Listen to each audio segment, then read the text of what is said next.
Baik, saya izin bertanya. Menurut pendapat ahli, bagaimana prosedurnya tentang sidik jari seseorang yang erat kaitannya dengan barang bukti? Apakah harus ada sidik jari apakah harus ada sidik jari dalam bukti tersebut? Bukti yang dikumpulkan oleh penyidik.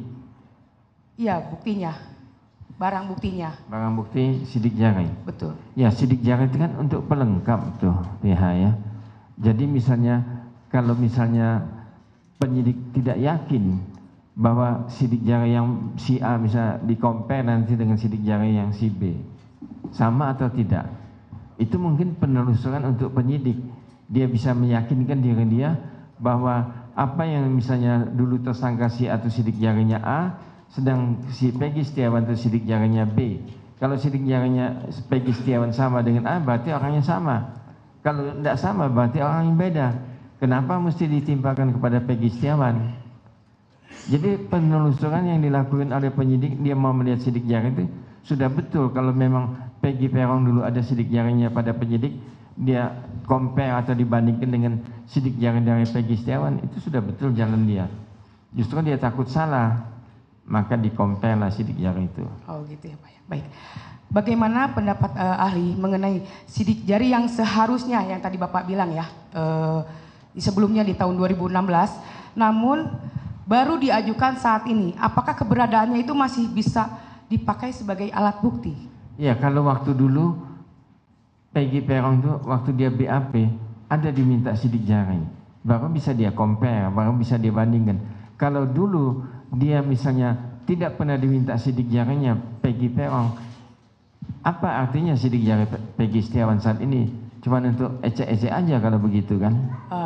Berarti tidak berarti ya, itu berarti ya, tidak bisa ya? Nggak ada perbandingan kan? Oh, tidak ada perbandingan ya? Berarti tidak bisa dipakai ya Pak ya? Tidak sah. Oke, tidak sah ya Pak ya. Satu lagi Pak, berdasarkan sidik jari kepada tersangka di atas kertas kosong tanpa didampingi oleh penasehat hukum, apakah itu dibenarkan atau dilegalkan? Mohon pendapatnya Pak. Biasanya kalau misalnya sidik jari atau cap jempol itu mesti disaksikan oleh notaris. Notaris kalau kita bikin perjanjian atau apa.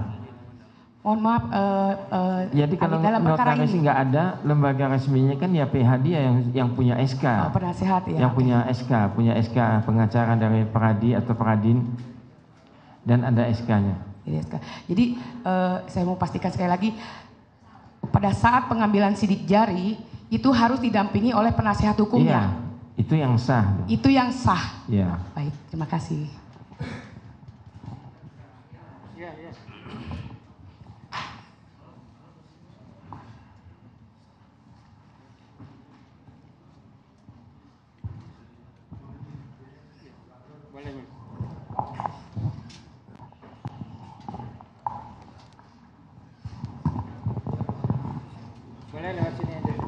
Baik, mohon izin saudara ahli yang mulia, kita lanjutkan bahwa berdasarkan peraturan Mahkamah Agung Republik Indonesia nomor 4 tahun 2016 tentang larangan peninjauan kembali putusan pra peradilan. Ya. Di sana dalam pasal 2 ayat 2 mengatur dan menyebutkan pemeriksaan pra peradilan terhadap permohonan tentang tidak sahnya penetapan tersangka hanya menilai aspek formil, yaitu apakah ada paling sedikit 2 alat bukti yang sah dan tidak memasukkan materi pokok perkara. Itu isi pasalnya. Nah, yang ditanyakan, apakah alat bukti tersebut harus diuji dan dihadirkan untuk menilai sah atau tidaknya guna menerapkan asas profesional, akuntabel dan transparan sesuai dengan peraturan Mahkamah Agung tersebut. Ya. Jadi tadi sudah saya jelaskan di depan hakim bahwa masalah prapit ini tidak punya 2 kualifikasi hukum. Jadi misalnya yang mana untuk wadah untuk pra peradilan, yang mana bukan untuk wadah pra peradilan untuk perkara pokoknya.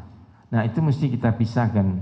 Apabila itu disatukan dalam wadah pra peradilan, maka tuntutan pra itu bisa tidak dapat diterima atau ditolak. Nah, yang mau ditanyakan apa?